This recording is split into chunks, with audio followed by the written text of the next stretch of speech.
dá uma viajada, a gente se perde na questão do que está sendo dito, porque a gente está ministrando por meio dos instrumentos também, mas eu creio que eu ouvi algo do tipo, aquela imagem onde os discípulos subiram ao monte com Jesus, o monte da transfiguração, e lá estava muito bom e eles não queriam descer. Muitas vezes o retiro é assim, amém? Mas nós estamos aqui para continuar a batalha, para seguir firme. E hoje a nossa mensagem, irmãos, ela vai nos encorajar para continuar e permanecer dessa forma. Essa frase é bem famosa, amém? Todos sabem o trecho que nós vamos ler, né? Seja forte e corajoso. Josué. Vamos cantar a musiquinha também? Musiquinha antiga, né? Ah, o Felipinho canta? Então. Eu queria compartilhar essa mensagem. Na verdade, eu alinhei algumas coisas, né? Eu e o pastor, a gente teve alguns momentos muito breves ao longo da semana. Nós estivemos aqui reunidos com alguns pastores da rede de coaching. Tem um projeto bem legal surgindo, eu não sei quando isso vai começar. Eu sei que eu e o pastor, a gente ficou um pouquinho quieto, só observando, assim, né? Quando o Beyong perguntou se a gente já queria começar, a gente não deu um passo, porque a gente acredita que isso é um bom projeto, mas que a gente precisa estruturar melhor.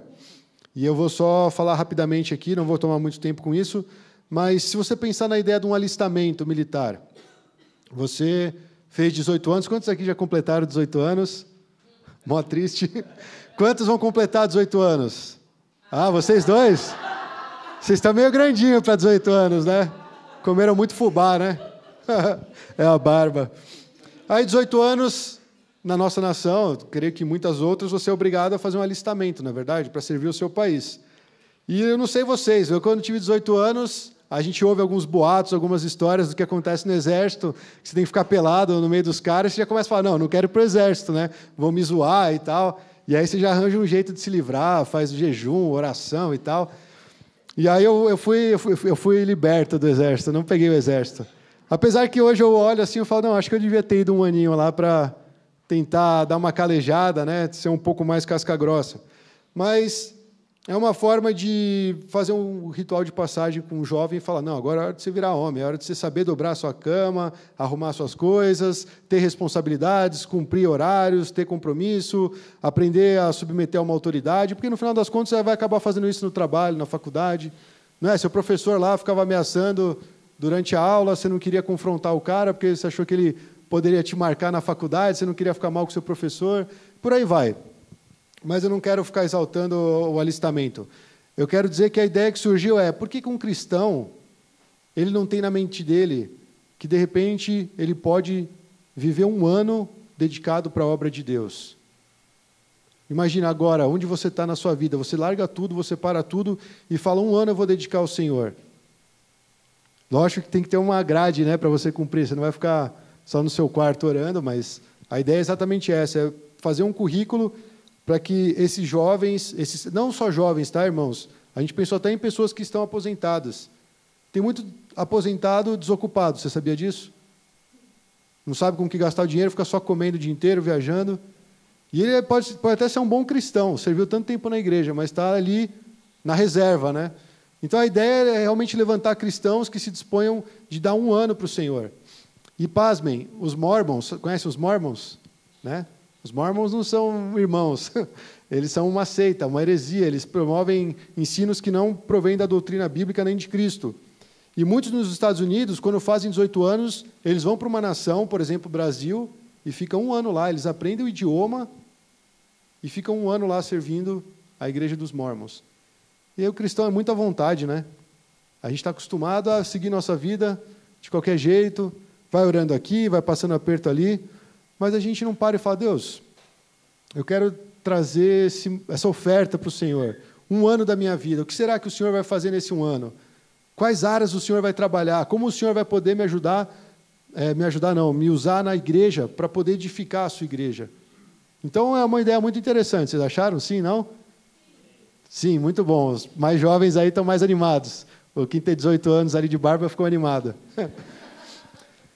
Então, assim, é uma proposta super interessante, nós estamos elaborando como isso pode ser feito e provavelmente a gente vai querer trazer isso para Pão, não sei como vai acontecer. mas é muito interessante, então orem por isso. Eu achei super legal, eu acho que seria muito mais válido do que você, do nada, ir lá e fazer 4 anos de seminário.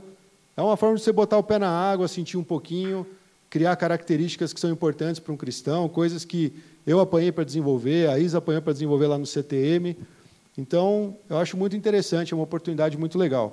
Mas isso, na verdade, tem a ver exatamente com esse tema. Seja forte e corajoso para herdar a terra. A gente sabe hoje, irmãos, que não existe mais uma proposta de nós alcançarmos uma terra física. Não adianta a gente ir lá no Acre, botar o pé e falar, não, essa terra agora que nós pisamos, a planta dos nossos pés agora pertence a nós. Não, esquece isso. Agora a linguagem é de uma forma espiritual. A herança, herdar a terra, é nós avançarmos o reino de Deus, é nós ganharmos vidas, é nós realmente semearmos em vidas para que elas conheçam a Cristo e elas se convertam e elas possam também discipular outras pessoas. Ao longo do tema, no retiro, nós falamos muito sobre discipulado. Talvez não usando o termo especificamente, mas tudo que o David falou tem a ver com o discípulo de Cristo. E aí eu já fui um pouquinho adiante e falei assim, é impossível nós sermos um discípulo de Jesus se nós não cultivarmos a presença do Espírito Santo. É impossível, irmãos. O David falou, se você vai lá e lê o Sermão do Monte, 3 capítulos de Mateus, e você cumpre aquilo, se é que alguém consegue cumprir aquilo, nós podemos debater isso em outro momento, mas você seria um cristão acima da média. Eu arrisco dizer que não é acima da média, você será um verdadeiro cristão, como Cristo planeja que nós sejamos. E aí vem a dificuldade toda de nós praticarmos o Sermão do Monte. Mas, enfim, nós vamos usar 2 textos bíblicos. Nós vamos usar o texto de Josué, como vocês bem falaram, e eu também quero usar um texto de Atos, porque nós vamos fazer um espelho lá no Novo Testamento, sobre essa palavra, seja forte e corajoso. Quero fazer uma pergunta, quantos aqui são fortes e corajosos? Talvez você seja só corajoso, né? Você se sente forte, você se sente corajoso? Quando o Senhor te dá um desafio, você vai com tudo? Ou você é um cara meio assim, não, peraí, deixa eu ver como é que vai acontecer, não sei se é exatamente isso que o Senhor quer de mim. Agora estou falando, essa característica, ser forte e corajoso, irmãos, é lógico que vai vir de Deus. Não é você lá, não, eu quero ser corajoso, quero ser corajoso. Primeiro o cachorro que vem em cima de você, você vai sair correndo mais que os outros. Mas não é isso. É você ter a convicção de que o Senhor está com você. Nós temos essa convicção como corpo de Cristo, para fazer a obra de Deus, para herdar a terra, entre aspas. Então vamos ler aqui o trecho de Josué, é um trecho famoso, 1º capítulo de Josué, versículo 1 a 9. E nesse trecho, enquanto nós vamos lendo esses 9 versículos, irmãos, eu quero que você tenha isso em mente. Nós devemos ser uma geração que cultiva o espírito de Josué. Como assim cultivar o espírito de Josué? Não era para ser cheio do Espírito Santo, agora eu vou ter que me encher com o espírito de Josué? Não, aqui nós estamos falando do ânimo de Josué, do coração que Josué tinha. Quando você lê a história de Josué, e nós vamos falar um pouco dele aqui, você fica inspirado. Porque ele tinha um desafio muito grande pela frente, irmãos. É um desafio muito grande. Mas vamos ler o que o Senhor nos fala por meio do texto, e que a palavra de Deus ministre ao nosso coração, e que essa palavra seja forte e corajoso, venha encontrar em nós um espaço para trabalhar. Amém? Olha lá o desafio dele. Depois da morte de Moisés, servo do Senhor, disse o Senhor a Josué, filho de Num, auxiliar de Moisés: meu servo Moisés está morto. Agora, pois, você e todo este povo, preparem-se para atravessar o rio Jordão e entrar na terra que eu estou para dar aos israelitas. Como prometi a Moisés, todo lugar onde puserem os pés, eu darei a vocês. Seu território se estenderá do deserto ao Líbano e do grande rio, o Eufrates, toda a terra dos hititas até o mar grande no oeste. Ninguém conseguirá resistir a você todos os dias da sua vida. Assim como estive com Moisés, estarei com você. Nunca o deixarei, nunca o abandonarei. Seja forte e corajoso, porque você conduzirá esse povo para herdar a terra que prometi, sob juramento aos seus antepassados. Somente seja forte e muito corajoso. Tenha o cuidado de obedecer a toda a lei que o meu servo Moisés lhe ordenou.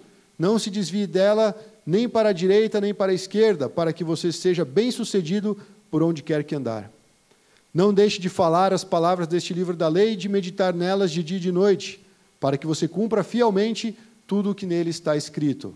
Só então os seus caminhos prosperarão e você será bem-sucedido.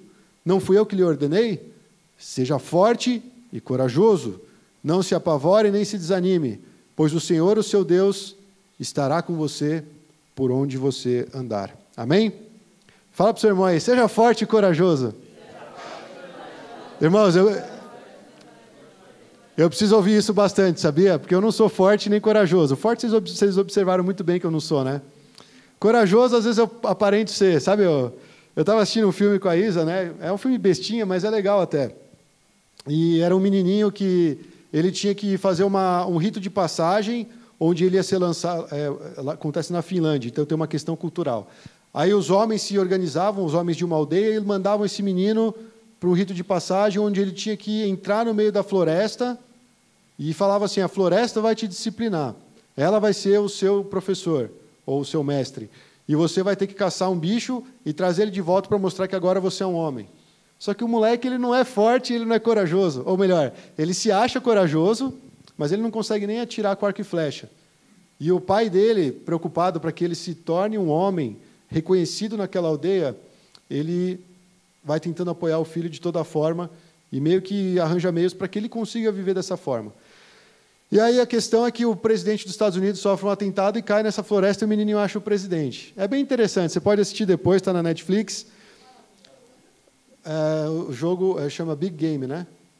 Em inglês. Mas eu não lembro em português, porque aí eles alopram no nome, né? Não é um nome tão coeso com a proposta. Mas, enfim, você procura lá, presidente Samuel Jackson, né? Um cara bem famoso. Enfim. Mas aí, você vê a necessidade dele ser forte e corajoso. Ele é o presidente dos Estados Unidos. E o menino é um menino que está para passar da questão da imaturidade para a maturidade, para ele ser um grande caçador. E aí, uma hora, eles, reconhecendo a falha deles, tem uma frase muito legal que o presidente fala. Ele fala assim, ó, às vezes você tem que parecer que você é durão, mesmo por dentro você está com medo. Ele fala de um discurso que ele fez, né? E aí chega uma hora que o menininho fala para ele assim, ó, agora é hora de parar de fingir que nós somos durões e realmente nós precisamos ser durões. Então, assim, não é para você fingir. O presidente estava dando essa situação para ele, ó, por fora seja durão, mas dentro você está tremendo. E depois eles vão passando tantas coisas e o menininho chega à conclusão, agora é hora de parar dessa palhaçada e vamos ser durão mesmo, porque a vida está cobrando. E eu vejo que isso, irmãos, também fala para Josué de maturidade, isso fala para nós cristãos sobre alcançar uma maturidade, fala sobre a gente deixar de ser moleque, sobre a gente entrar nessa oportunidade que o Senhor está nos dando. Lembra que eu falei do desafio dele? Lê o começo comigo. Depois da morte de quem? Que era Moisés para o povo judeu? Ele era o maior líder que a nação já tinha visto. E não é só um líder, irmãos. Ele falava face a face com Deus. Ele tinha o cajadinho dele, que você podia pegar o cajado dele e não ia acontecer nada, mas quando ele tocava na rocha, saía água. Ele foi o cara que esteve diante de Faraó, levando a palavra de Deus, como nós já vimos em uma mensagem anterior, trazendo todas aquelas pragas para um povo que escravizava os judeus, e de repente ele foi o responsável por levar todo o povo por muitos anos, e eles olhavam Moisés e falavam, é o Moisés. Chegou até um ponto em que Moisés ia ficar louco, né? Aí o sogrão dele falou, para tudo o que você está fazendo, começa a levantar uns líderes aí, divide aí em grupo de 100, de 50, de 10, e eles resolvem os problemas entre eles. Quando vier a situação realmente difícil, eles vão até você. Mas até então, Moisés é tipo a mãe, né? Mamãe, ô mãe, vem cá, mãe. Tudo é mãe, né? Vocês são assim também ou só eu fui assim? Tudo que você quer resolver um problema na sua casa, você chama a sua mãe. E então você vê que existe uma infantilidade. Até mesmo quando Deus quis se revelar para o povo, eles falam, não, Moisés, continua você aí na frente. Deixa que Deus fale com você. E nós vamos ouvir Deus através de você. Porque nós não queremos nos expor a esse ponto. Então Moisés, ele era uma referência. Moisés, usando os nossos termos, ele era o cara. E de repente Deus, veja isso, depois da morte de Moisés, Deus fala diretamente com Josué. E ele fala, meu servo Moisés está morto. Acho que Josué pensou, e agora, né? O que o Senhor vai levantar? Será que nós podemos ter um outro Arão no nosso meio? Será que o Caleb tem força aí para entrar lá no Jordão? Não, ele estava falando com Josué. Irmãos, Deus fala com você. Deus te chama para um novo nível de relacionamento. Deus te chama para uma nova responsabilidade. A gente tem medo de responsabilidades. Por isso que eu fiquei brincando com o forte e corajoso. A gente faz a aparência de que nós estamos firmes, corajosos, empenhados, mas lá dentro a gente tem medo de ser julgado, a gente tem medo de falhar, a gente tem medo de sofrer zombaria, a gente não avança. Um joga batata quente para o outro. É igual o pênalti, né? O último pênalti do campeonato. Quem vai bater? Todo mundo, tô cansado, deu cãibra agora. Putz, cara, furou minha chuteira aqui. Aí tem que ter um para bater o pênalti, o cara vai lá e erra. Não vou falar nomes. Estou brincando. Já superamos essa. Mas é bem isso, irmãos. Pensa na responsabilidade. Usando os... Tadinho. O problema é esse, irmãos. A gente não pode viver a vida cristã sempre no nível infantil. Agora era o momento dele falar assim, Josué, você que foi auxiliar de Moisés, agora é hora de você assumir uma posição. O Josué, sabia que o nome de Josué era Oséias? Sabiam? Não? Números 13 e 16. O cara se chamava Oséias, só que ele andava tanto com Moisés, Moisés falou assim, gostei de você, vou te chamar de Josué.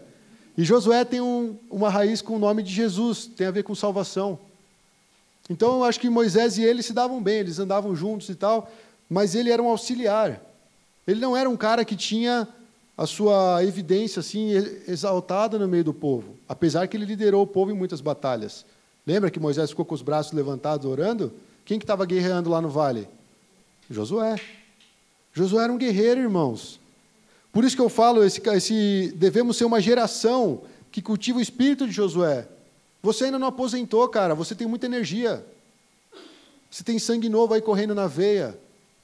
Deus está te dando a oportunidade de você fazer coisas grandes no nome dEle. A questão é, você se dispõe a ser como Josué? Ou é melhor ficar só sentadinho no seu canto, vendo a banda passar? A gente tem que assumir responsabilidade, irmãos. Não porque nós somos bons, não porque nós temos coragem em nós mesmos, mas porque nós vimos ali a promessa de Deus, estarei com você.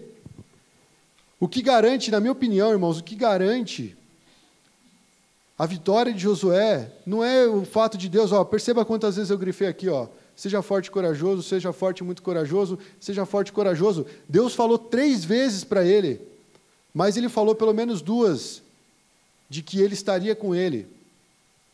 Quer ver? É esse aqui? Assim como estive com Moisés. Imagina Deus falando isso com você. Assim como estive com Moisés, eu estarei com você. Nunca o deixarei, nunca o abandonarei. E lá para frente, o Senhor, o seu Deus, estará com você por onde você andar. Você crê nessa palavra, irmãos? Eu, às vezes, não creio. Porque senão eu teria uma postura diferente. Eu seria ousado. Eu seria corajoso. Eu não iria fraquejar como eu fraquejo. Isso mostra que a gente precisa de Deus. E Deus está ali, eu estou com vocês. Eu não vou deixar. Eu não vou abandonar. Eu estava traçando um pouco do perfil do Josué, e quando tem aquela parte que fala que o Senhor falava com Moisés face a face, como quem fala com um amigo, fala que quando Moisés voltava para o acampamento, Josué, filho de Num, que servia como auxiliar, não se afastava da tenda. A tenda ficava fora do acampamento. Moisés ia até a tenda, entrava na tenda, tinha o seu momento com Deus, e depois voltava para o acampamento. Josué não saía de perto da tenda do encontro. O que isso mostra de Josué? Um cara que tem sede de Deus. Um cara que está ali, por que Moisés sai com o rosto brilhante? Por que Moisés fala face a face com Deus como quem fala com um amigo? E eu? O espírito de Josué é não só um espírito vencedor, batalhador, mas ele está lá esperando em Deus. Ele era líder de um exército, ele era muito mais forte que Moisés, ele podia pegar uma espada e falar, pronto, agora eu vou tomar conta aqui do acampamento, vamos derrubar Moisés. Você não vê rebelião do lado de Josué. Hoje os jovens querem rebelar contra todas as coisas, todas as estruturas, sem ter fundamento nenhum, sem ter base. e ele não se afastava da tenda. Essa é a tenda do encontro. Eu creio que Josué ele queria cultivar esse relacionamento com Deus. Ele foi um dos 12 espias que foram enviados para analisar a terra de Canaã. Antes de chegar nesse ponto, ele foi um dos que estavam entre aqueles 12. Ele e Calebe foram os únicos que deram um relatório positivo. E sabe o que eu peguei aqui que eu achei interessante? Os dois defenderam a ideia de que os israelitas deveriam prosseguir, porque a terra era excelente. Sabe o que a Bíblia fala na sequência? Que o povo pensou em apedrejar os dois. Cara, é muito louco. Deus manda eles para uma terra que manda leite e mel. Moisés fala assim, vou juntar uma comissão aqui, vocês serão enviados. Vão. Aí, ao voltar, vocês trazem um relatório. Apenas os dois falaram, essa terra é boa. Vamos com tudo que Deus está com a gente. E os outros 10 desanimaram o povo, a ponto deles darem um relatório positivo do lado de Deus, do lado de Moisés, os caras falaram, vamos apedrejar esses caras. Eles não sabem o que falam. E você vê a proporção, irmãos, 2:10, 2 de 12. Não é a maioria que tem esse espírito. Não é a maioria que está disposto a enfrentar essa contradição. Eu não sei se todos sabem, nós fomos ver um terreno para Pão da Vida, ontem, né? E assim, se eu for falar minhas impressões, eu posso ser impreciso, mas o meu sentimento é meio estranho ainda. Porque você olha um lugar enorme, gigante, perto da nossa proporção, e aí, cara, de madrugada, minha cabeça não parava de sair desse Josué, por isso que eu estou pregando Josué, não ia botar Josué na pregação. E eu ficava acordando e lembrando de Josué, lembrando do templo não, né, dos galpões, e aí eu falava assim, eu cheguei à conclusão, para mim é como se fosse um Golias. Mas não é um Golias pelo tamanho e pelo medo, mas é um Golias que nós vamos ter que derrubar. A gente acha que as coisas vêm de mão beijada. Quantas vezes Deus já tinha prometido a terra? Quantas vezes Deus já falou que a terra era boa? Quantas vezes Deus garantiu que ia levar eles até a terra prometida? Eles andaram tantos anos. Moisés morreu e não aconteceu nada. Não é parecido com a história da pão? Só não morreu ninguém, graças a Deus. Mas, o povo estava andando de uma forma que ele falou, e aí, quando é que vai acontecer as coisas? Quando é que Deus vai agir? E Deus em todo momento agindo. Mas só quem tem esse espírito de Calebe, de Josué, daqueles que estão servindo a Deus, que percebem o que Deus está fazendo. Aí a pergunta que eu faço para você está dormindo ou você está nesse movimento? Porque se um dia nós tomarmos a decisão de sairmos desse templo para irmos para um outro lugar, você acha que vai funcionar todo mundo cruzar o braço e esperar os chineses ofertarem? Qual que vai ser a atitude que nós temos que ter? Botar a mão na massa. Assumir uma responsabilidade. E a gente ainda está conversando, a gente ainda está sentindo o que cada líder percebeu. E quando eu falei do Golias, exatamente, eu vejo que é um grande gigante, mas que nós temos condições de derrubar se nós estivermos com Deus. Agora, a outra parte da minha percepção, se interessa para vocês. Aí eu vou ser bem sincero, tá bom? Rasgando o coração aqui do púlpito. Não adianta absolutamente nada nós estarmos num estágio de maturidade, irmos para um outro lugar e continuar na mesma coisa. Deus, nos tirando daqui, Ele está exigindo uma nova proposta para a igreja. E quando eu falo igreja, somos todos nós. Não é só pastor Chang, não é só ministério chinês, não é só ministério de louvor. Todos nós somos um corpo, é como o povo de Israel. Deus falou, eu vou levar vocês para a terra prometida. Quando Ele fez o desafio para Josué, qual que era a proposta? Atravessem, vão até o Jordão e atravessem o rio. Isso não te lembra nada? Como é que o povo saiu do Egito? Deus abriu o mar. E agora Josué se encontrava na mesma condição. Eu tenho que liderar um povo. Eu tenho um desafio gigante. Eu tenho que atravessar o Jordão. E como é que o povo atravessou o Jordão, irmãos? Sem molhar os pés. Talvez num tempo onde o rio havia transbordado, para mostrar que o milagre realmente veio de Deus. Não era coincidência. Então, irmãos, quando Deus fala, seja forte e corajoso, Ele não está falando assim, você não é forte e corajoso, Ele está falando, você vai precisar ser, porque vão vir desafios. Quando você estiver diante das dificuldades, Josué, e isso Ele fala para cada um de nós, tenha isso em mente, seja forte e corajoso, porque por mais que haja esse desafio, eu estou com você. E quem que abriu o Jordão para eles passarem? Foi Josué? Não, foi Deus. Mas o que aconteceu com o povo? O que eles tiveram que fazer? Dar o passo. Você tem fé para dar esse passo que eu estou falando? Agora com relação à nossa situação real? Ou está muito bom ficar aqui na Pão da Vida, Rua Pamplona 988, segundo andar, a sua cadeira cativa, já tem até a marca aí do seu bumbum. Está muito confortável. Vai lá ver o terreno, né? Vai ver lá o galpão, não tem ar-condicionado. Talvez a gente tenha que ficar alguns meses ali sem ar-condicionado. Ah, mas é ruim, eu estou com calor. Olha a mentalidade. Então é isso que eu acho, irmão. Se nós formos avançar, nós temos que dar o passo de fé. Nós temos que molhar o pé para, de repente, ver o negócio abrir. Mas nós temos que tomar um posicionamento. E nós não podemos andar para trás. O povo queria continuar no deserto. Eu imagino, se os caras reclamaram tantos anos com Moisés, aí, de repente, ô Josué, agora você vai se levantar. Você acha que o povo ia agir diferente com Josué? Ah, não, Josué é mais bacana, ele tem uma tatuagem, ele é jovem. Não, o povo continua a mesma coisa. Então, o desafio era enorme, irmãos. Eu creio que essa promessa da presença de Deus é o que realmente importa.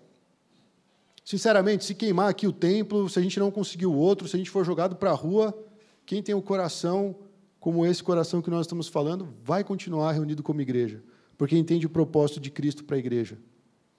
Então, eu não me preocupo com essas questões, mas eu me preocupo se nós, de fato, estamos ligados com o que Deus quer fazer. Estamos ali, de frente para o Jordão, agora é hora de atravessar. Ah, não, prefiro ficar aqui. Vamos fazer umas tendas aqui no deserto, desse lado do Jordão, está muito bom. Não teve alguma tribo que quis fazer isso? Ah, a gente começou a construir coisas aqui, nossas famílias já estão aqui. Não, mas fica tranquilo, a gente até vai lá guerrear com vocês, mas nós vamos querer ficar desse lado. Sabe o que isso me diz? Pelo menos assim, falando da boca para fora, sem pensar muito. Eu acho que eles falaram assim, talvez lá não seja tão bom quanto aqui. Então vamos garantir nossa parte agora. Então, tipo assim, o Ministério Português, pastor Chang, junta os chineses, compra aquele templo lá, vai indo lá, nós vamos ficar aqui. Mas a gente vai com vocês, a gente vai lá, dá uma olhadinha, e a gente cruza os braços e fica vendo o povo se mexer. Está errado, irmãos. Nós somos um corpo. Deus tem um propósito para nós como corpo, como igreja. E não estou falando só da Pão da Vida também, nós podemos pensar nisso na questão das missões no mundo todo, porque a proposta de Cristo, lá em Mateus 28, é o quê? Ide por todo o mundo e pregar o Evangelho. Aonde você estiver, você é um missionário de Cristo. Não precisa ter feito CTMDT, não precisa fazer servos de Cristo, não precisa fazer um curso teológico, não precisa ir lá para Jocum. Você, a partir do momento que você fez um compromisso com Jesus, você já entendeu a proposta de perder a sua vida para que outros possam ganhar. Esse é o compromisso do discipulado. Mas nós precisamos do Espírito Santo, irmãos. E a promessa de Deus, eu creio que continua a mesma. Estarei com você, nunca o deixarei e nunca o abandonarei. Tenha fé para fazer a obra de Deus. Amém? Seja forte e corajoso. Isso você pode aplicar nas áreas da sua vida. Você deve ter alguma área que você tem dificuldade. Pensa nisso, Deus falando com você, eu estou com você, seja forte e corajoso. Deus está ministrando no meu coração isso agora. Porque eu tenho áreas que eu preciso de Deus.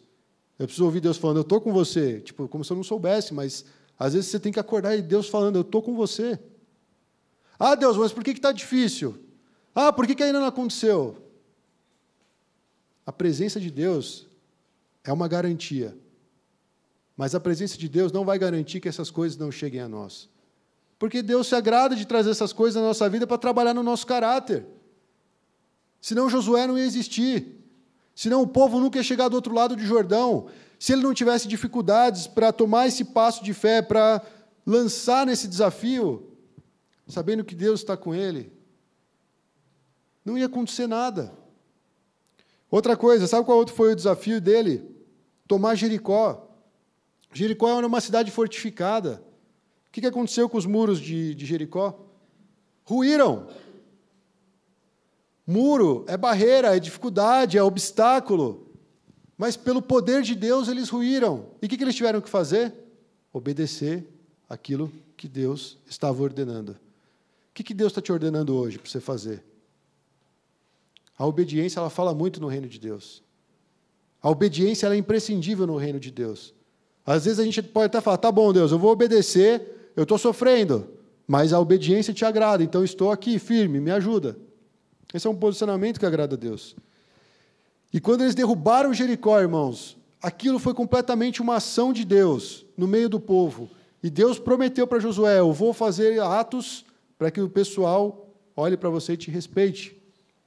Não porque ele tinha baixa autoestima. Ele era um soldado, ele era um guerreiro. Mas para afirmar: ó, eu estou colocando uma autoridade sobre você. E na nossa geração, irmãos, nós estamos precisando de homens e mulheres que tenham essa autoridade espiritual. Quando a gente fala de herdar a terra, de tomar posse da terra, hoje, como eu falei no começo da pregação, eu creio que nós temos que trazer para o nosso contexto. Você não vê Pedro, você não vê João saindo por Jerusalém, pisando nos cantos e falando: agora isso aqui pertence a nós. Mas você vê a igreja de Cristo se movendo para alcançar vidas. Uma preocupação inicial com os judeus, porque os judeus entregaram, nós vamos ver esse trecho, entregaram o autor da vida para ser sacrificado, para ser morto. Então eles vão lá para os judeus e falam: olha o que vocês fizeram, se arrependam. E aí os caras começam a entender. E começam a entrar na fila para entrar na terra prometida, irmãos. Sabe qual é a nossa terra prometida? O reino de Deus. Eu gostei muito quando o David falou que a salvação não é um fim. Talvez a gente entrou na vida cristã pensando: eu preciso ser salvo do inferno lá na frente, então vou me garantir agora. Mas a salvação é a porta que você entrou para começar a caminhada com Cristo. E agora o processo, que é longo, é essa trajetória para entrar na terra prometida, irmãos. Se você lê o povo judeu e acha os caras chatos, essa é a história da igreja. É a mesma coisa, parece que, né, a gente leu, é o roteiro que nós temos que seguir, nós estamos seguindo muito bem. Porque nós vivemos murmurando, nós vivemos incredulidade, nós não praticamos, não meditamos na palavra de Deus, e por aí vai. Então, o que a gente pode aprender com Josué, irmãos? O que você consegue tirar de lição com esse cara que estava ali na tenda do encontro, com ele que acompanhava Moisés em todos os trajetos dele, que acompanhou todo esse povo por anos até tomar parte na terra? O que nós podemos aprender com Josué? Talvez valha a pena a gente parar e ouvir Deus e entender que Ele está conosco e que Ele fala: seja forte e corajoso, porque isso vai ter uma recompensa. E como a igreja pode se inspirar nessa história, irmãos? Será que nós somos capazes de ter esse mesmo espírito? Eu me pergunto. E eu creio que sim. Eu creio que Deus pode levantar jovens aqui. Eu creio que Deus está te chamando para algo novo. Para cada um aqui, irmãos, Deus tem algo especial.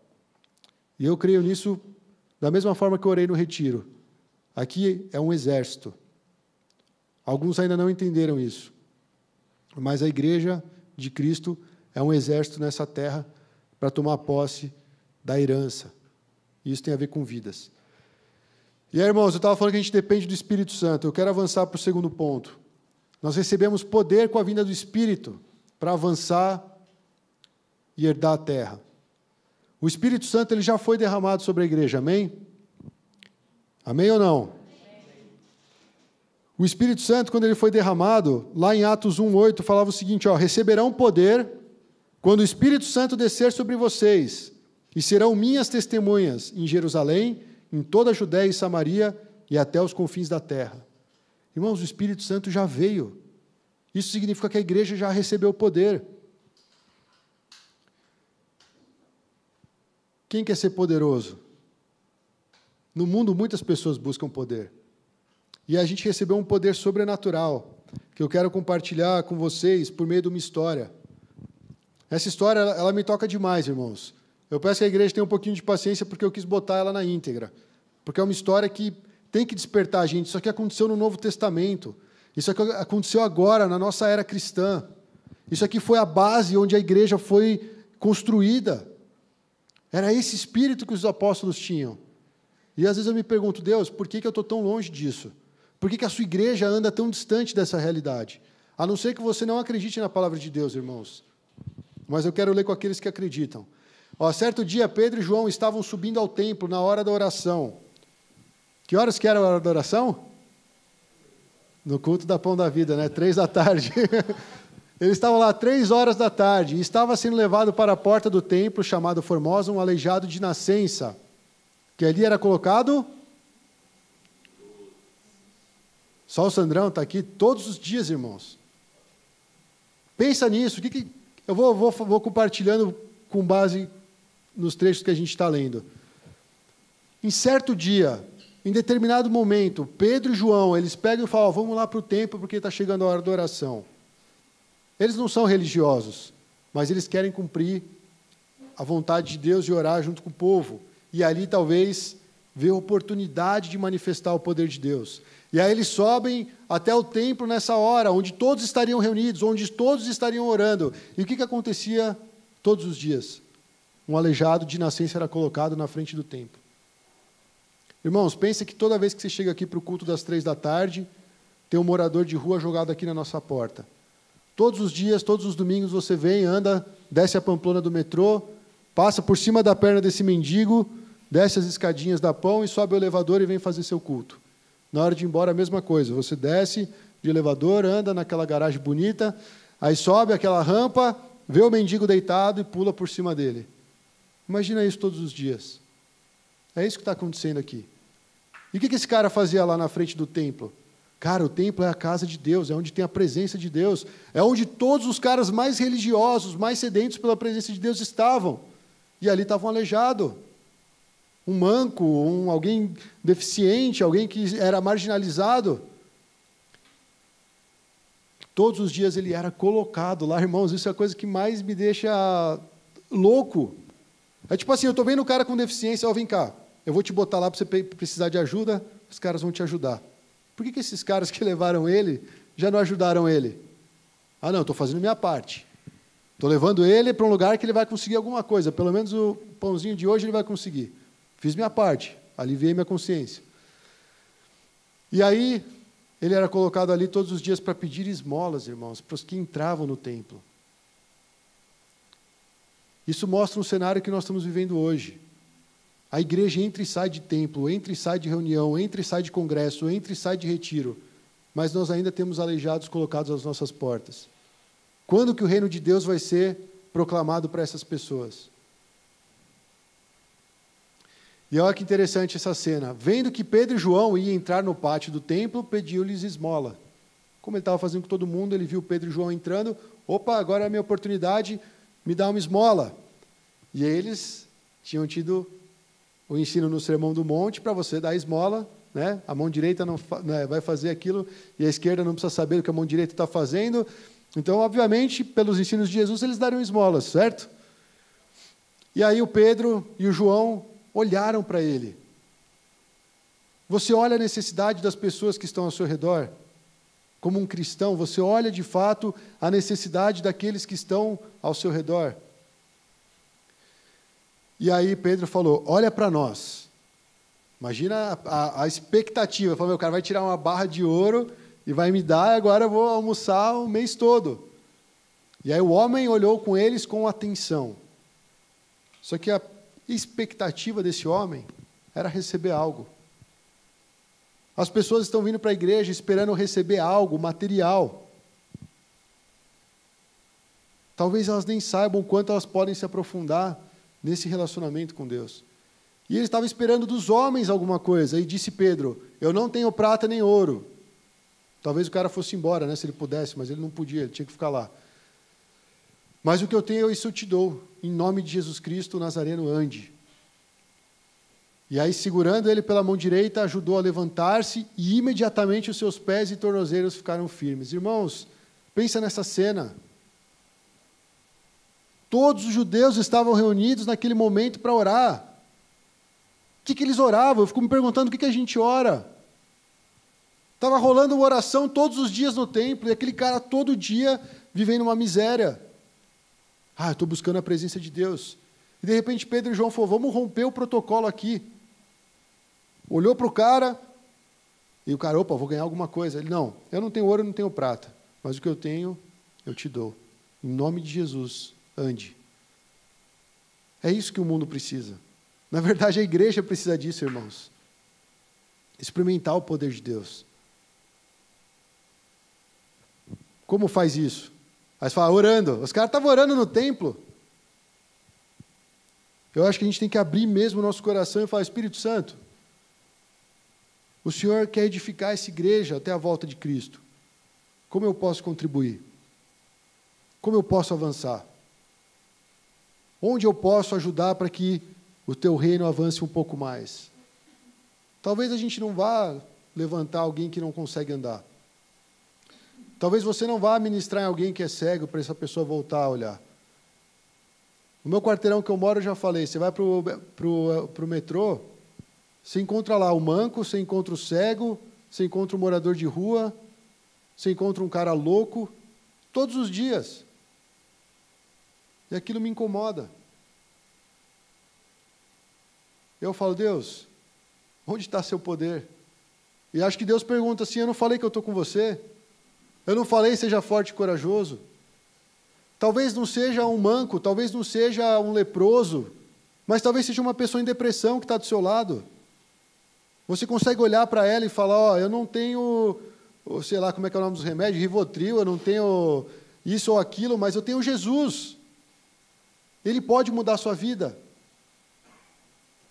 Isso é ousadia, irmãos. Isso é ter o espírito de Josué.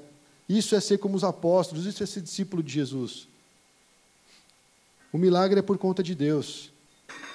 Nós vamos ver mais para frente que quando ele se levantou, ele ficou tão empolgado, ele começou a andar, ele saltou, e aí depois ele entrou com eles no pátio do templo. Imagina esse cara entrando aqui, andando, saltando, a gente falou, peraí, você está atrapalhando o culto aqui, eu estou pregando, você não está vendo? Ele causou lá na ordem pública. Por quê? Porque ele começou a louvar a Deus, porque ele foi curado. E aí quando o povo viu isso, eles perceberam quem era. Reconheceu que era ele o mesmo homem que costumava mendigar sentado a essa porta do templo chamada Formosa. E aí todos ficaram perplexos e admirados com o que tinha acontecido. Essa parte é interessante. Apegando-se o mendigo a Pedro e João. Ele colou nos caras. Tipo assim, agora eles são a minha família, eles são a minha turma, eles fizeram algo por mim. E aí ele se apega a Pedro e João, todo o povo fica maravilhado e correu até eles, lá nesse pórtico de Salomão. Aí Pedro começou a pregar, irmãos. Ele foi israelita, por que isso surpreende vocês?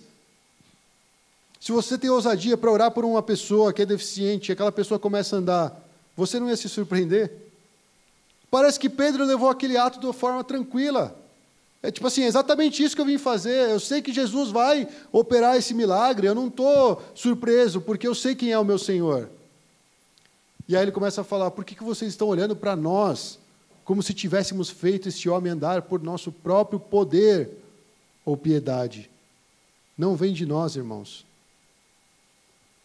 Nós receberíamos poder quando o Espírito Santo viesse do alto. Ele entendeu, esse poder não é meu. E não é minha vida piedosa, não é o quanto eu fico lá ajoelhado orando, não é quantas vezes eu li a Bíblia. Mas por quê? Por causa da ressurreição de Jesus. Porque Jesus está vivo, nós podemos ter essa autoridade para alcançar vidas, irmãos. Nós temos muitos afazeres no nosso dia a dia. Nós temos muitos planos, nós temos muitos projetos. Mas nós não podemos esquecer que Deus também tem algo que Ele está elaborando. E Ele conta conosco para cumprir o propósito. A pergunta é, nós estamos ali posicionados? Estamos dispostos a falar, Senhor, ainda que eu passe vergonha, eu vou fazer essa oração. Ainda que não aceitem, eu vou pregar o do Teu nome. É assim que a igreja cresce, irmãos. E aí ele falou, o Deus de Abraão, de Isaac e de Jacó, o Deus dos nossos antepassados, glorificou o seu servo Jesus, a quem vocês entregaram para ser morto, e negaram perante Pilatos, embora ele tivesse decidido soltá-lo. Vocês negaram publicamente o santo e justo, e pediram que lhes fosse liberto um assassino. Ele começou a falar assim, ó, o pecado de vocês é esse, o erro de vocês é esse, e vocês continuam orando no templo às 15h durante todos os dias. Vocês mataram o autor da vida, mas Deus o ressuscitou dos mortos. Aleluia? Amém? E nós somos testemunhas disso. O papel da igreja é simplesmente testemunhar que Jesus está vivo. Agora, se tem um cara aqui jogado na nossa porta do templo, todo mundo entra e sai, que Cristo que está vivo? Eu não estou falando só de ação social, irmãos, apesar que isso faz parte. Eu estou falando da igreja ter os olhos de Cristo. Eu estou falando da igreja receber esse poder do Espírito Santo, não para fazer milagres, mas para alcançar vidas. Imagina a gente mudar para aqueles 2 galpões enormes e continuar a mesma quantidade de gente, sem influenciar o bairro, como a gente tem feito aqui tantos anos. Irmãos, eu falo uma coisa, e eu falo com dor no coração. Tem igrejas que saem do extremo leste, do extremo oeste, para vir aqui na Paulista evangelizar. Quantas vezes você teve ideia, eu vou lá na Paulista falar de Jesus? O que nós estamos esperando? O ministro, se o ministro não ordenar, a gente não vai. Cara, eu não sou Moisés. Todos nós somos sacerdotes. Você pode juntar sua célula e falar, vamos falar de Jesus na Paulista? Vamos? Eu tenho medo, tudo bem. Seja forte e corajoso, nós vamos junto. Jovens, acorda. A sua geração está se perdendo no celular. A gente está consumindo tablet, celular, computador, TV, mas a gente não consegue olhar no olho da pessoa como Pedro fez ali. Eu vou te falar, talvez eu tenha medo de ir lá sozinho falar de Jesus. Mas se eu tiver o Sandrão, se eu tiver o Bruno, o Pedrão, o Caleb, Boaz, eu vou tranquilo. É meu exército, é minha família. Sozinho a gente não vai fazer a obra de Deus. Pedro estava sozinho? Não, estava com João. E é João, hein? O cara que escreveu o Apocalipse, o cara que viu Jesus, o cara que reclinou no peito de Cristo. Eu ia ficar tranquilo, né? Sair com o João assim. Imagina. Então, irmãos, isso eu quero trazer uma provocação para a igreja. A gente tem que entender, Deus, o Senhor nos colocou aqui, qual diferença a gente tem feito? Se apagar essa luz, será que vai fazer diferença para a cidade? Deus manda a gente lá para o metrô Santos Imigrantes, e a gente continua no nosso clubinho. Vai fazer diferença para aquela comunidade, para aquela localidade? Ou até mesmo para o reino de Deus? Volto a falar, quando Deus nos dá uma nova proposta para nós avançarmos, Ele vai exigir uma maturidade da nossa parte. Quem que era Pedro e quem que era João antes de experimentar o poder da ressurreição? Eles eram covardes. Eles estavam até se reunindo, mas eles estavam escondidinhos. Mas depois que eles experimentaram o poder, a descida do Espírito Santo, quando eles viram que de fato Cristo ressuscitou e agora Ele nos chama para ir por todo mundo pregar o Evangelho, quem sou eu para me omitir dessa, não obrigação, mas desse ato de obediência que Cristo espera de nós? E Ele se lançou nisso, eles foram testemunhas. Ele falava, nós somos testemunhas de que Cristo ressuscitou. Nós podemos falar isso, irmãos? Nós somos testemunhas de que o nosso Cristo está vivo. E aí, pela fé no nome de Jesus, o nome, ou seja, o nome de Cristo curou esse homem que vocês veem e conhecem. A fé que vem por meio dele lhes deu essa saúde perfeita, como todos podem ver. Se você tivesse visto essa cena, a sua vida ia ser transformada, irmãos. Se nós pudéssemos presenciar algo desse tipo, a gente ia ficar impactado e falar, cara, o que eu tenho feito da minha vida cristã? Os judeus, né? O que eu tenho feito dessa vinda ao templo para orar?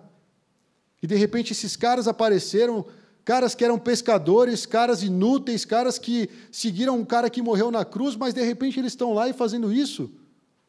Olha a transformação que Deus faz, irmãos. Eu creio que é isso que Deus quer fazer no meu coração e no seu. Eu creio que Deus quer nos levar para um outro nível. Ele quer nos fazer subir um degrauzinho a mais. Não porque nós vamos ser melhores, mas porque nós vamos ter mais bagagem, mais experiência, para ajudar outras pessoas, para ter esse coração, que é o coração de Jesus, de alcançar vidas, irmãos. Isso nós vamos fazer juntos, amém? Por fim, eu quero agradecer pelo nome de Cristo. Eu quero agradecer porque Ele deu a salvação para cada um que está aqui. Mas eu sei que isso não é a obra final de Jesus, irmãos. E eu oro para que o Espírito Santo venha incomodar o nosso coração. Porque o que Deus tem para você é para você. É a forma como você vai manifestar o poder de Deus nesse mundo. É diferente do que eu faço. Não existe discípulo padronizado. Pedro foi lá e levantou o cara e orou e fez isso e aquilo, mas João ficou lá do lado, talvez intercedendo, talvez também reconhecendo que o poder de Deus estava sobre eles. E depois foi fazer também a obra de Deus. Mas a gente não nasceu grudado, irmãos. Um dia Deus vai nos separar. Valeu a pena esse tempo que a gente viveu? 17 anos juntos? Que histórias que a gente tem para contar para os nossos filhos? Será que a gente vai cantar as mesmas músicas até os nossos filhos se tornarem adultos? Ou nós vamos cantar um cântico novo, celebrando a salvação de Deus? Ou nós vamos proclamar essa salvação? Isso é muito importante, irmãos. Nós estamos falando das novas gerações. Faz um tempo que a gente já tem falado disso. Josué é uma nova geração. Da geração de Moisés, eu acho que ele olhou para os lados e falou, meu Deus, pouco fruto. E a partir de Josué, talvez muitos tenham se levantado. Mas agora em Cristo, com o poder do Espírito Santo sendo derramado sobre a igreja, a gente vê que não são mais 12, mas é uma multidão de discípulos que vai se levantando ao longo das eras. E eu creio que nós estamos aqui hoje ministrando para aqueles que querem ser discípulos de Jesus, amém? Então vamos ficar de pé e orar ao Senhor.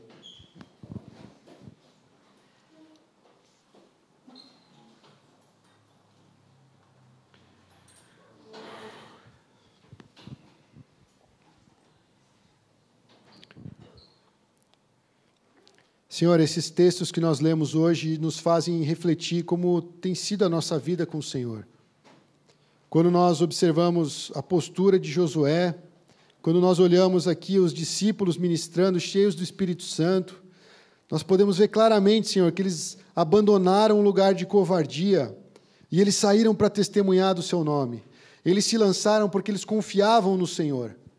E a minha oração nessa tarde, Deus, é para que cada cristão aqui olhe para o Pai que está no céu e possa reconhecer essa presença que foi derramada pelo Espírito Santo em nós.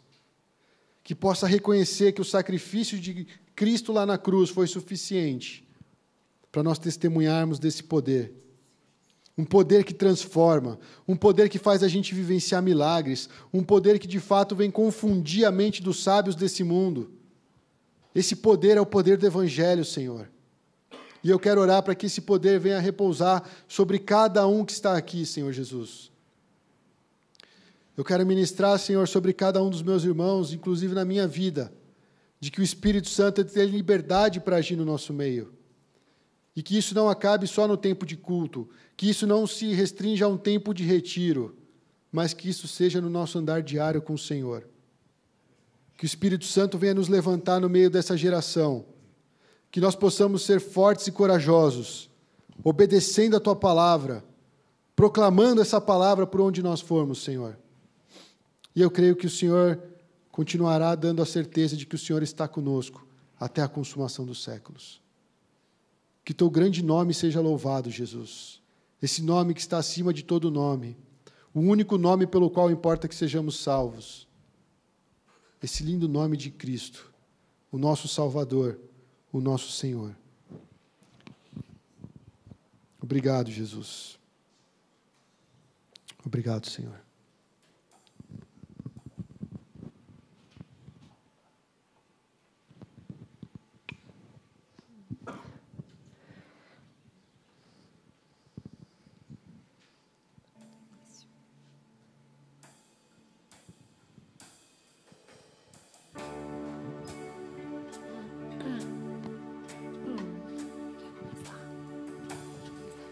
No início eras a palavra, com Deus o Altíssimo.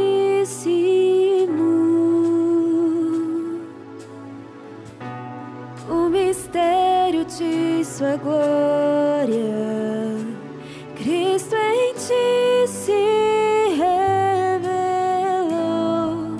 Oh, quão lindo esse nome é! Oh, quão lindo esse nome é, o nome de Jesus, meu Rei. Oh, quão lindo esse nome é, maior que tudo Ele é. Oh, quão lindo esse nome é, nome de Jesus.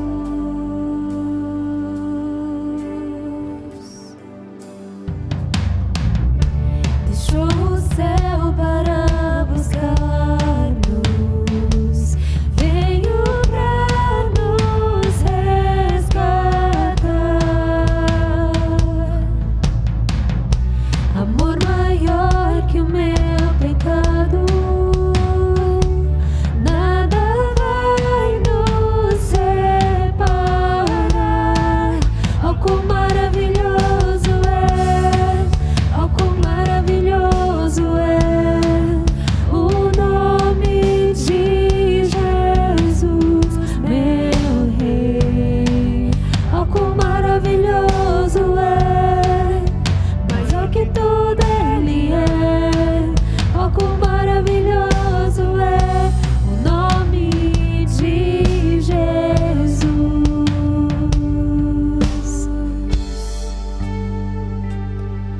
Não se trata de quem nós somos ou o que temos, mas trata do Deus em quem nós confiamos. Esse Deus que venceu a morte, que rompeu o véu que nos separava e que nos dá a vitória. É com esse Deus que iremos. A morte venceste, o véu tu rompeste, a tumba vazia agora está. O céu te adora, proclama a tua glória, pois ressuscitaste, viva está. És invencível, inigualável, hoje pra sempre reinarás. Teu é o reino, tua é a glória, acima de todo nome está. Poderoso esse nome é, poderoso esse nome é, o nome de Jesus, meu Rei. Poderoso esse nome é, mais forte que tudo é. Poderoso esse nome é, o nome de Jesus. És invencível, inigualável, hoje pra sempre reinarás. Teu é o reino, tua é a glória, acima de todo nome está. És invencível, inigualável, hoje pra sempre reinarás. Teu é o reino, tua é a glória, acima de todo nome está. Poderoso esse nome é, poderoso esse nome é, o nome de Jesus, meu Rei. Poderoso esse nome é, mais forte que tudo é. Poderoso esse nome é, no nome de Jesus. Poderoso esse nome é, o nome de Jesus. Poderoso esse nome é, o nome de Jesus.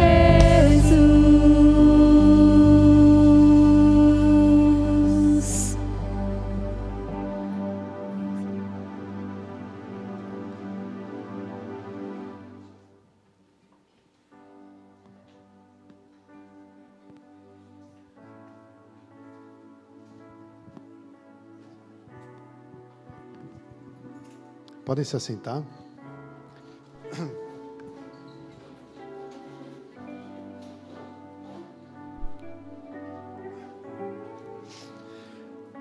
Então, irmãos, eu acho que diante dessa mensagem, acho que vale o desafio da gente pensar: Deus, como nós podemos fazer para servir com mais intensidade, com mais coragem, com mais fé?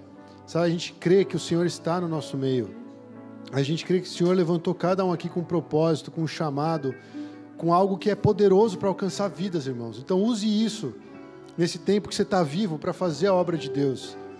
Dedica ao máximo para você alcançar vidas, para você abençoar pessoas, porque isso é obra de Deus, amém? E eu creio que a igreja ela vai entrando num novo tempo. É momento da gente avançar, irmãos. Temos que pisar nesse Jordão, ver esse Jordão abrir e atravessar de uma forma milagrosa. Amém? Provavelmente nos próximos cultos a gente vai talvez trazer mais informações sobre essa questão do templo. É algo que a gente está tem uma certa urgência, porque não é só a Pão da Vida que está namorando o lugar, tem outras pessoas, outros grupos. Então nós temos que ser pontuais naquilo que a gente acreditar. Se Deus falou vai, nós temos que ir. E se nós formos, nós temos que chegar num novo nível de compromisso com o Senhor. Amém? Quantos topam? Nem ouviram o que eu falei, mas amém. Estão animados aí com o que Deus está revelando. Glória a Deus. Irmãos, diante dessa situação, de tudo isso que foi falado até aqui, chamei a Isa aqui na frente, né? Nós buscamos a presença de Deus e a gente entendeu que Deus está nos chamando para um novo tempo. Eu vou deixar a Isa falar um pouquinho, né? Que eu já falei demais.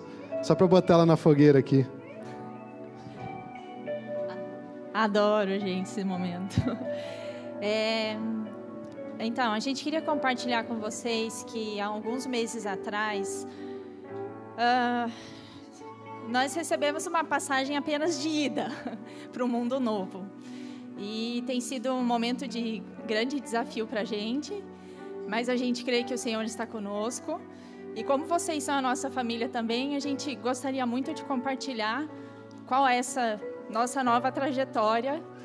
E a gente entende que Deus tem propósito em todas as coisas, Deus sabe todas as coisas no tempo dele.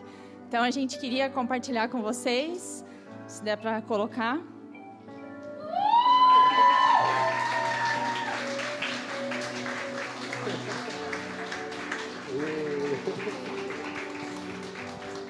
E a segunda parte é que nós estamos indo para o Nepal amanhã. Tô brincando.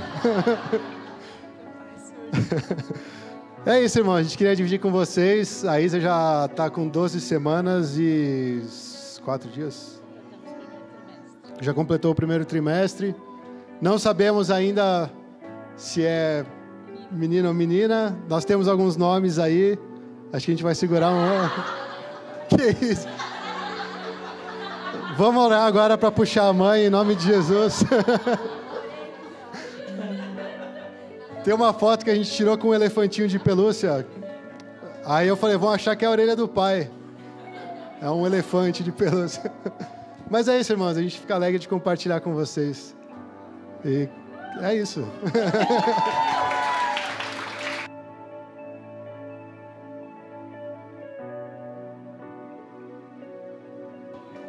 Alguém quer compartilhar alguma coisa? A tia Laura já está toda animada. Graças a Deus vai vir mais um baixista para a banda. Desde pequeno já. É isso, gente. Vamos orar para encerrar esse momento? Tem mais 2 avisos? Ah, desculpa, é verdade. Primeiro aviso. A Thaís que vai dar esse aviso? Vem, Thaís. Pode vir as duas juntas. É tipo Pedro e João, pode vir as duas. Uma vai ser... Seja forte e corajosa, Thaís. Vem todo o ministério, então. Naco, acho que sobrou para você. O Enoque? Quem? Põe em prática a mensagem. Vem a equipe aí então, vai. A gente já vai orar comissionando vocês, enviando vocês.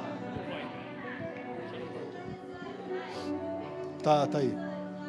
Aê, uma salva de palmas para encorajar, né?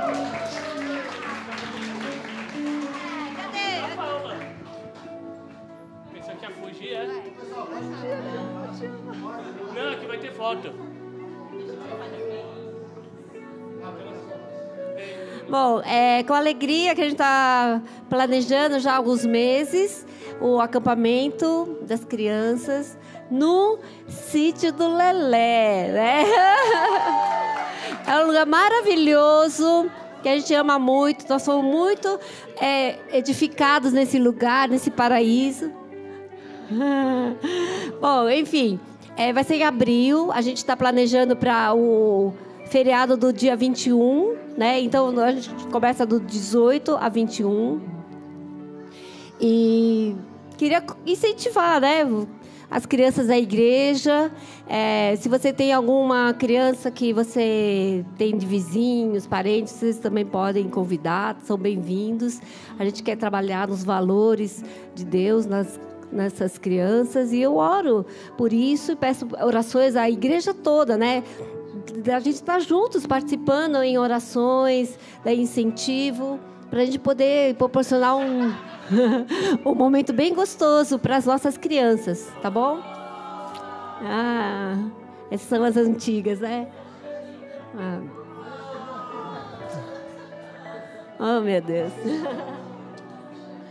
Bom, os valores, a gente vai colocar no boletim, mas os valores são 4 dias, o valor do acampamento é 325, mais o transporte é R$60, então o custo desse acampamento é 385 para cada pessoa, tá bom? E bem-vindos, e orem por isso. Alguém quer falar? Falou tudo. Quem vai falar do tema? Cadê o outro? Já viu o PDF? Tem um PDF aí. Então. Não sei. Acho que tem um PDF. Bom, depois a gente teve várias conversas, assim, a gente orou bastante. E o tema desse acampamento vai ser desconstruídos. Não, Desconectados. Desconectados. A vaga. Desconectados, que seria desconectar com várias coisas que não vêm de Deus, assim, desse mundo, tal, os pecados, vícios, nós mesmos, ao mesmo tempo em que trabalhamos a nossa conexão com Deus. Então, desconectar com esse mundo, mas conectar com Deus. É basicamente isso.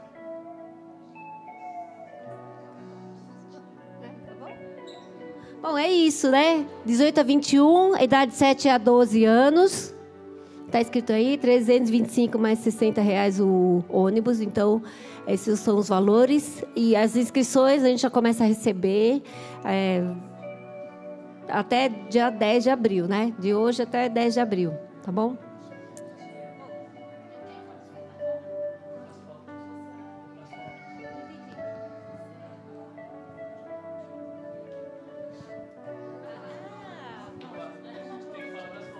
Tem mais um aviso, pessoal.